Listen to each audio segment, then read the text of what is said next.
Hello and welcome, Candice Oneida here, and welcome to this week's episode of Feminine Success Secrets. In this week's episode, I'm going to show you 7 ways for how and why to maintain boundaries.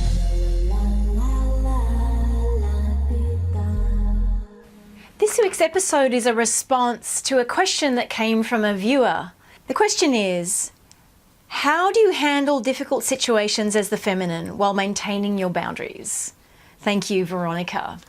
So firstly, what are boundaries? Boundaries are where you personally discover what is your edge. Basically, it's what feels okay and doesn't feel okay to you. So why maintain boundaries? Why is this important? Well, learning how to communicate, feel into, and understand your own boundaries is a core part of you getting into your feminine power. Stepping into your queen, if you like. Setting up and maintaining boundaries is as much about doing that, the fact of doing it, as how you do it. Not having boundaries in relationships, with partners, with your children, with business partners, with clients, is a recipe for you feeling unhappy in your life. It's a recipe for you feeling like something doesn't feel good. Literally, boundaries, when you verbalize a boundary, create something that is not about blocking or closing yourself off to other people. It's actually about creating a sense of reverence for yourself and self-respect and self-care.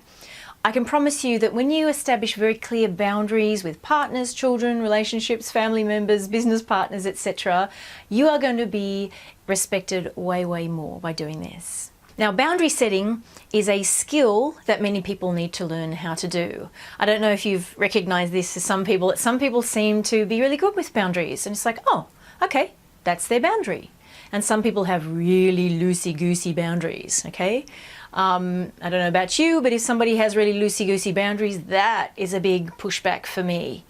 I can't handle it when somebody doesn't have good boundaries, when they believe that their boundaries can all blend and merge with mine, if it hasn't been invited in, right? And that's part of the boundary, is this is okay, this isn't okay, and it's absolutely about you, your boundaries, what feels right to you or doesn't feel right to you. There is nobody that can teach you about boundaries better than yourself. And the learning of it is something that you can be taught how to do, but it's essentially about your relationship to yourself. Creating boundaries is not just a sign of healthy relationships, it's a sign of self-respect. So give yourself permission to find your boundaries, set your boundaries, communicate them, and then work to preserve them. Now, I'm going to give you 7 ways to maintain your boundaries. I'm going to do this fairly quickly, but I think it's going to be pretty self-explanatory. The first way, giving yourself permission. So give yourself permission to establish verbal boundaries with people. Number 2, practicing self-awareness. So if you want to learn about your boundaries, you have to start to feel into yourself. Have awareness of, oh, that doesn't feel right, or oh, that feels okay, that feels good. Oh, they've hit up against my boundary. That's self-awareness. Number 3, tune into your feelings. Now, this is such an important part as you start to re-establish your sense of feminine power. What you are feeling or instinctively starting to intuit is often a red flag or a warning sign if something is or isn't feeling good to you. So start to tune into your feelings and start to trust them. And 4, communicate your limits. Well, this is a little bit obvious, but you can't just say it. There is a whole learning about establishing energetic boundaries, but it's such a risk when we start to go, oh, I'm sorry, that's not okay. Or say no. No is a boundary sometimes, okay? They say no is the new yes now, okay? It's a yes to you sometimes when you're saying no to something else. Number 5, be direct.